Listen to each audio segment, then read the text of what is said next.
Imagine a place where the sun disappears for 2 months straight, where the ground is stained red and black, where rivers run copper-colored, and where temperatures drop to minus 50 degrees Celsius. Now imagine that over 175,000 people live there by choice and by force. This is Norilsk, the northernmost major city on Earth, built on permafrost, surrounded by tundra, and isolated from the rest of Russia by thousands of kilometers of frozen wilderness. There are no roads connecting Norilsk to civilization. You can only arrive by plane or, in summer, by boat along rivers that remain frozen 9 months a year. But here's the paradox. Norilsk is one of the wealthiest cities in Russia, producing 13% of the world's nickel and 40% of the world's palladium. It's a place where extreme isolation meets extreme industrial power, where Soviet ambition collided with Arctic geography, and where human endurance is tested every single day. Why would anyone build a city here? Why do people stay? And why was this place, for decades, a prison without bars? The answer lies beneath the frozen ground, in the dark history of Stalin's Gulag, and in the strange economics of survival at the edge of the world. This is not just a story about a city. This is a story about what humans will endure when wealth and punishment occupy the same frozen ground. Norilsk sits just above the Arctic Circle, at 69 degrees north latitude, on the Taimyr Peninsula in Siberia. To understand its isolation, consider this: it's farther north than Reykjavik, Iceland. It's closer to the North Pole than to Moscow. The nearest city of significant size is Krasnoyarsk, over 1,500 kilometers to the south. Between them lies nothing but taiga, tundra, rivers, and permafrost. The landscape around Norilsk is treeless, windswept, and utterly barren. Snow covers the ground from September to June. During polar night from late November to mid-January, the sun never rises. Temperatures routinely plunge below minus 40 degrees, and wind chills make it feel even colder. The air itself burns your lungs. Walking outside without proper protection can cause frostbite in minutes. The wind howls across the tundra like a living thing, carrying ice crystals that sting exposed skin. Yet, beneath this hostile surface lies something extraordinary, one of the largest deposits of nickel, copper, palladium, and platinum on the planet. These metals are essential for electronics, batteries, aerospace, and catalytic converters. Norilsk Nickel, the mining company that dominates the city, is one of the most profitable metals producers in the world. The city's wealth is buried in rock, extracted in darkness, and exported across the globe.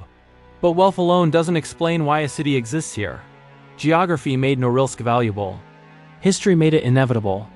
Norilsk was not founded by explorers or entrepreneurs. It was built by prisoners. In 1935, under Stalin's orders, the Soviet government established the Norilsk labor camp as part of the Gulag system. Tens of thousands of political prisoners, accused enemies of the state, and common criminals were sent to this Arctic wasteland to mine nickel and build a city from scratch. They lived in barracks, worked in sub-zero temperatures without adequate clothing, and died by the thousands from cold, exhaustion, and starvation. The first prisoners arrived by boat along the Yenisei River during the brief Arctic summer. They were dropped off with basic tools, minimal supplies, and orders to extract metal and construct infrastructure.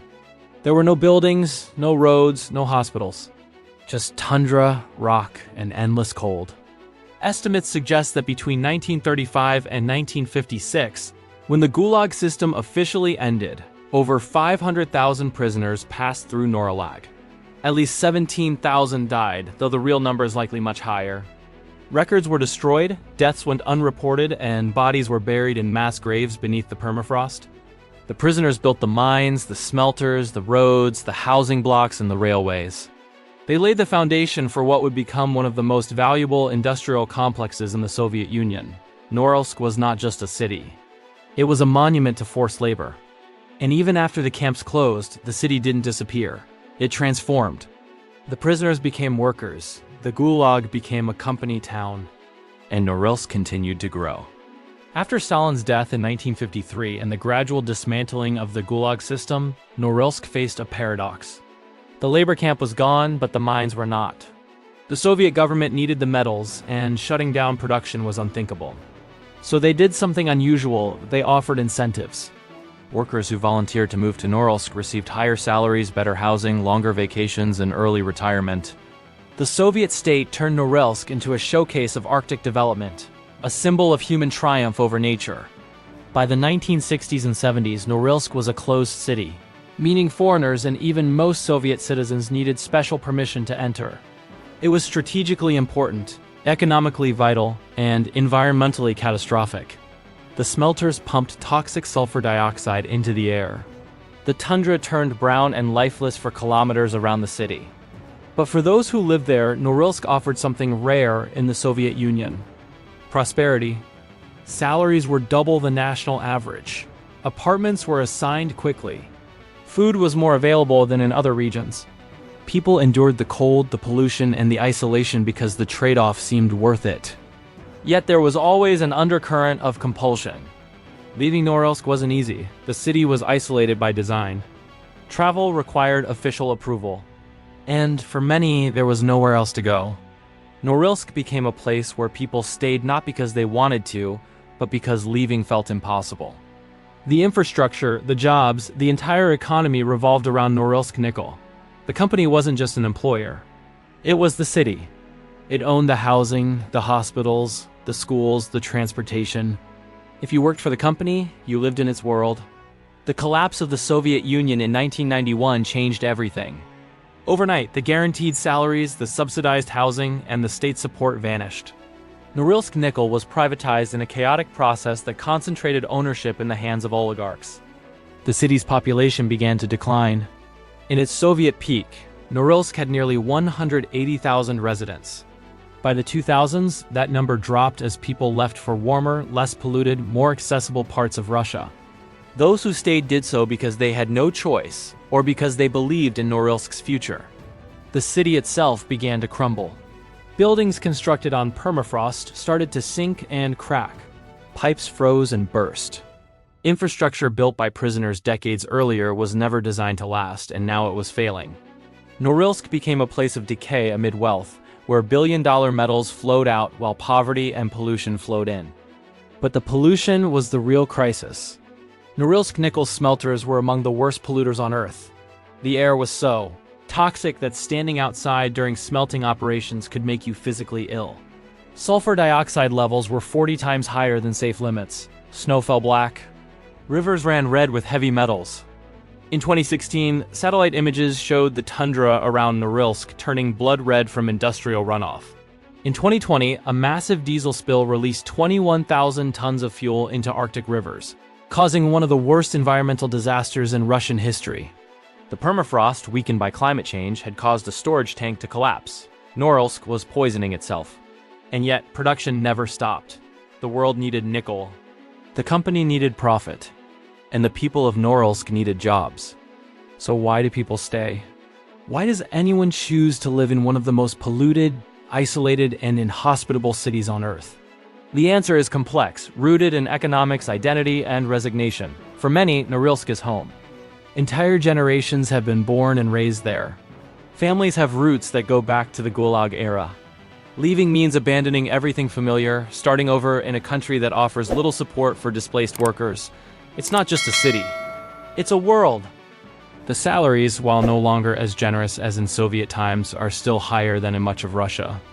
Workers in the mines and smelters earn enough to support families, buy apartments, and save money. For those without higher education or connections, Norilsk offers stability in a country where economic uncertainty is the norm. There's also a strange pride among Norilsk's residents. They call themselves Norilshain, and they speak of their city with a mix of defiance and affection. Surviving Norilsk means something. It's a badge of endurance, a proof of toughness. The brutal climate, the pollution, the isolation, these are challenges that forge identity. And then there's the pragmatic reality. Leaving requires money, paperwork, and opportunity. Norilsk Nickel, despite its environmental record, still offers relocation programs for residents who want to leave. But these programs are limited, bureaucratic, and often inadequate. Many apply and wait years for approval. So people stay, they adapt. They wear masks during high pollution days. They celebrate the return of the sun after polar night. They find beauty in the Arctic light and the northern lights that dance above the frozen city. They make Norilsk livable because the alternative is despair. But Norilsk is changing. Climate change, ironically, is transforming the Arctic faster than almost anywhere else on Earth. Temperatures in the region are rising twice as fast as the global average.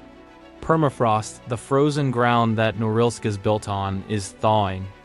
This is catastrophic for the city's infrastructure. Buildings, roads, pipelines, all were constructed assuming the ground would remain frozen year-round. As permafrost melts, foundations shift, structures collapse, and sinkholes appear. The 2020 diesel spill was a direct result of permafrost thaw destabilizing a fuel tank. Norilsk Nickel has been forced to invest billions in infrastructure repairs and environmental upgrades. New smelters are being built with better filtration systems. Old Soviet-era facilities are being shut down. The company claims it's committed to reducing emissions by 75% by 2030, but skepticism runs deep. For decades, Norilsk Nickel prioritized profit over people. The company's environmental record is one of the worst in the world. Residents have little reason to trust promises of reform.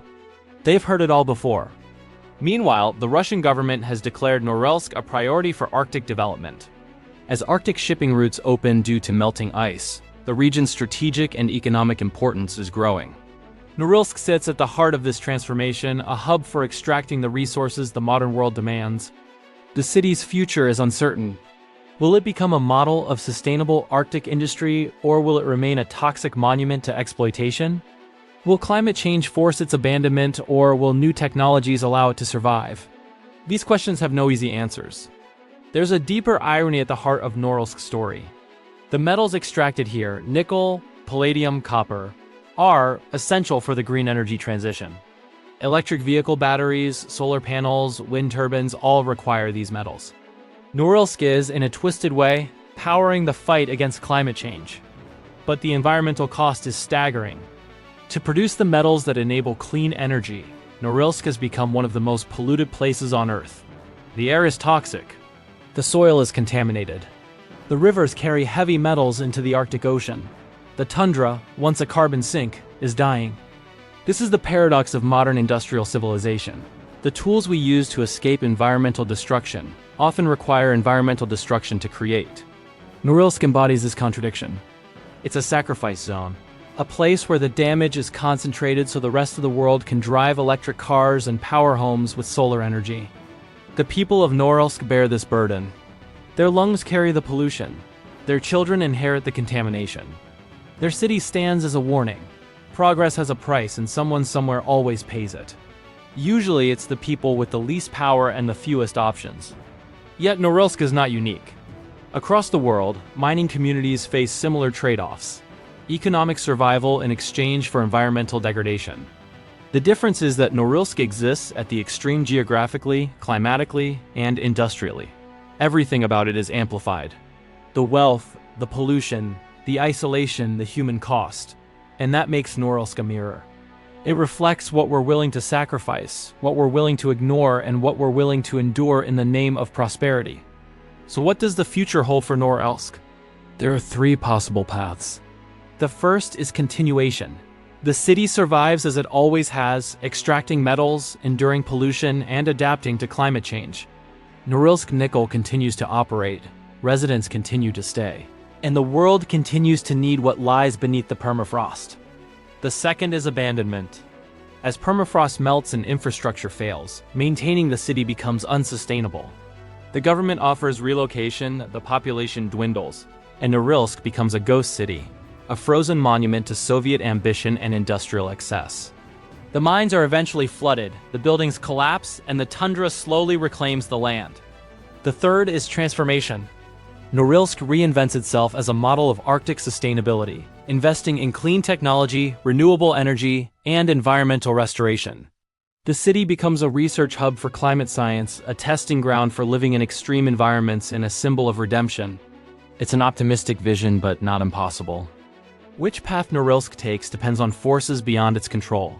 Global metal prices, Russian government policy, climate change, and the willingness of Norilsk Nickel to prioritize people over profit. The residents themselves have limited power. They are, as they have always been, subject to decisions made elsewhere. But there's one thing that remains constant. The people of Norilsk endure. They have endured the Gulag, the Cold War, the collapse of the Soviet Union, economic chaos, environmental disaster, and the harshest climate on Earth. They have built lives in a place where life should not be possible. That resilience is the true story of Norilsk. Not the metals, not the pollution, not the history, but the people who refuse to be defeated by geography, by history, or by the systems that put them there. Norilsk is Russia's frozen prison city, but it's also much more than that. It's a monument to human ambition and human suffering. It's a symbol of what we're willing to sacrifice for wealth and power. It's a warning about the cost of industrial progress and a testament to the resilience of the human spirit. The city was built by prisoners who had no choice. Today, it's inhabited by people who often feel they have no choice. The bars of the prison are no longer physical. They're economic, geographic, and systemic. Yet people remain. They work, they love, they raise families, they find meaning in one of the most inhospitable places on Earth. Norilsk forces us to ask uncomfortable questions. What are we willing to destroy to maintain our way of life? Who pays the price for our prosperity? And how do we balance economic necessity with environmental and human dignity? These are not abstract questions. In Norilsk, they are lived every day. The sun will return after the polar night. The tundra will bloom briefly in summer. Children will play in the shadow of smokestacks. And the metals will continue to flow from the frozen ground, powering the world beyond the Arctic Circle. Norilsk will endure because it has no other choice. This is the paradox of Norilsk. It is both a place of unimaginable hardship and a place of ordinary life. It is both a tragedy and a triumph. It is a city that should not exist, inhabited by people who refuse to be erased. And as long as the world needs nickel, as long as someone is willing to extract it, Norilsk will remain a frozen prison, a company town, a home, and a warning all at once.